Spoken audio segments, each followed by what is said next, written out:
Assalamualaikum warahmatullahi wabarakatuh. Halo teman-teman, kami dari kelompok 4 kelas Akuntansi B Stambuk 2019, Fakultas Ekonomi Universitas Negeri Medan akan menampilkan sebuah video pembelajaran mengenai konstitusi negara. Adapun video pembelajaran ini merupakan tugas proyek dari mata kuliah Pendidikan Kewarganegaraan yang dibimbing langsung oleh Ibu Sri Yunita SPD MPD. Berikut adalah nama-nama kelompok 4. Yang pertama ada Beni Harun Tampu-Bolon, kemudian ada Ermi Oktaviani, lalu ada Yulia Sitorus dan Dini Putri Rizky Oktaviani. Baik teman-teman, kita langsung masuk saja ke video pembelajarannya. Selamat menyaksikan. Negara adalah organisasi kekuasaan yang berdaulat dengan tata pemerintahan yang melaksanakan tata tertib atas orang-orang di daerah tertentu. Negara juga merupakan suatu wilayah yang memiliki suatu sistem atau aturan yang berlaku bagi semua individu di wilayah tersebut dan berdiri secara independen. Syarat primer sebuah negara adalah memiliki rakyat, memiliki wilayah, dan memiliki pemerintahan yang berdaulat. Sedangkan syarat sekunder sebuah negara adalah mendapatkan pengakuan dari negara lain. Adapun unsur-unsur dari sebuah negara adalah rakyat atau penduduk yang tetap. Adanya rakyat menjadi unsur penting sebuah negara. Rakyat menjadi pembentuk negara yang memiliki cita-cita untuk bersatu dalam sebuah wadah. Rakyat adalah semua orang yang berada di wilayah suatu negara. Yang kedua, wilayah yang pasti. Negara tidak bisa berdiri tanpa memiliki wilayah yang efektif diakui kekuasaannya di seluruh wilayah negara yang bersangkutan. Batas wilayah negara ditentukan melalui perjanjian dengan negara lain. Yang ketiga, pemerintahan yang berdaulat. Untuk menjalankan negara, diperlukan pemerintahan yang berdaulat. Pemerintahan menjalankan wewenang dan kekuasaannya untuk mengatur kehidupan sosial, ekonomi, dan politik suatu negara atau bagian-bagiannya. Arti berdaulat yaitu memiliki hak mengatur rumah tangga sekaligus mempunyai kedudukan sederajat dengan negara-negara lain. Yang keempat, kemampuan mengadakan hubungan dengan negara lain. Meski unsur ini tidak mutlak, namun kemampuan melakukan hubungan dengan negara lain akan menentukan apakah sekelompok individu yang mendiami suatu wilayah negara pemerintahan layak sebagai subjek hukum internasional atau tidak. Negara yang diakui negara lain yang berdaulat akan membuat sebuah negara tersebut memiliki kesetaraan dengan negara-negara lain. Baiklah teman-teman, berikut penjelasan dari saya. Penjelasan selanjutnya akan dibacakan oleh teman-teman saya. Pengertian dari konstitusi. Konstitusi atau undang-undang dasar dalam negara berasal dari bahasa Latin, yaitu adalah constitutio. Adalah sebuah norma sistem politik dan hukum bentukan pada pemerintahan negara.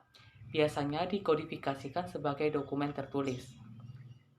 Hukum ini tidak mengatur hal-hal yang terperinci, melainkan hanya menjabarkan prinsip-prinsip yang menjadi dasar bagi peraturan-peraturan lainnya. Konstitusi pada dasarnya memiliki pengertian luas, yaitu keseluruhan peraturan baik tertulis maupun tidak tertulis, yang mengatur secara mengikat mengenai cara penyelenggaraan suatu pemerintahan.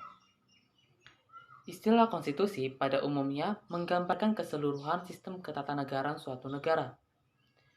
Konstitusi atau undang-undang dapat dianggap sebagai perwujudan dari hukum tertinggi yang harus ditaati oleh negara dan pejabat-pejabat negara sekalipun. Hal ini sesuai dengan dalil, yaitu government by law, not by man, dengan arti pemerintahan berdasarkan hukum, bukan oleh manusia. Undang-Undang Dasar 1945 sebagai Konstitusi Negara Indonesia. Konstitusi Negara Indonesia adalah Undang-Undang Dasar 1945 yang untuk pertama kali disahkan oleh Panitia Persiapan Kemerdekaan Indonesia atau PPKI pada tanggal 18 Agustus 1945. Dalam tata susunan peraturan perundang-undangan negara, Undang-Undang Dasar 1945 menempati tempatan tertinggi. Menurut jenjang norma hukum, Undang-Undang Dasar 1945 adalah kelompok aturan dasar atau pokok negara yang berada di bawah Pancasila sebagai norma dasar. Yang pertama, konstitusi yang pernah berlaku di Indonesia. Dalam sejarahnya, Sejak proklamasi 17 Agustus 1945 hingga sekarang, di Indonesia telah berlaku 3 macam undang-undang dasar dalam 4 periode. Yang A, periode 18 Agustus 1945 sampai 27 Desember 1949. Yang B, periode 27 Desember 1949 sampai 17 Agustus 1950. Yang C, periode 17 Agustus 1959 sampai 5 Juli 1959. Dan terakhir, periode 5 Juni 1959 sampai sekarang. Yang kedua, proses amandemen Undang-Undang 1995. Amandemen artinya perubahan. Mengamandemen artinya mengubah atau mengadakan perubahan. Istilah amandemen sebenarnya merupakan hak, yaitu hak parlemen untuk mengubah atau mengusulkan perubahan rancangan undang-undang. Perkembangan selanjutnya, muncul istilah amandemen Undang-Undang Dasar yang artinya perubahan Undang-Undang Dasar. Yang ketiga, isi Undang-Undang Dasar Negara Republik Indonesia tahun 1945. Undang-Undang Dasar 1945 sekarang ini hanya terdiri atas 2 bagian, yaitu bagian pembukaan dan bagian pasal-pasal. Bagian pembukaan pada umumnya berisi pernyataan luhur dan cita-cita dari bangsa yang bersangkutan. Namun tidak semua konstitusi negara memiliki bagian pembukaan ini. Sistem ketatanegaraan Indonesia.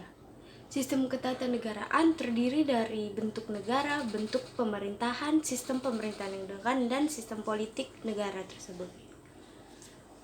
Menurut Undang-Undang Dasar 1945, negara Indonesia berbentuk kesatuan dan bentuk pemerintahannya republik. Hal tersebut tertuang dalam Pasal 1 Ayat 1 Undang-Undang Dasar 1945 yang menyatakan negara Indonesia ialah negara kesatuan yang berbentuk republik.